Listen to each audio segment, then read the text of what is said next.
Dobar dan, ja sam Svetlana Brkić, arhitekta.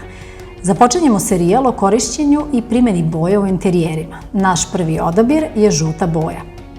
Žuta je najsvetlija boja koja najviše zrači. Samim tim ona upozorava i naglašava. Prva asocijacija na žutu boju je sunce i toplota, što govori o uticaju koji ima na čoveka. Ona popravlja raspoloženje i podiže atmosferu. Ova boja čini prostor svetlijim i toplijim. Za razliku od crvene boje, koja je podsticajna u fizičkom smislu, žuta donosi kreativnost i ideje. Ona nije tako aktivna kao crvena, niti tako umirujuća kao plava boja.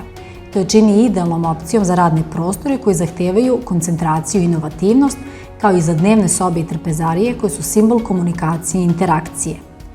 Žutu boju treba izbjegavati u prostorijama u kojoj bi mogla lako da se isprlja, jer će u tom slučaju delovati zapušteno.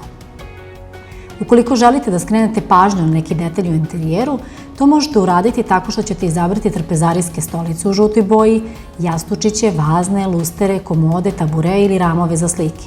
Žuti detalji će uniti dinamiku u vaš ambijent. Nije preporučivo koristiti ovu boju na velikim površinama jer deluje suviše jarko i upadljivo te vas može učiniti nervoznim. Iz tog razloga ona se često kombinuje sa belom bojom koja neutrališe njenu jačinu. Kao što možete vidjeti na fotografijama, interijeri u kojima se najčešće koristi žuta boja za akcentovanje su u svojoj osnovi bele, sive ili crne boje. Žuta je boja optimizma, vedrine i komunikacije.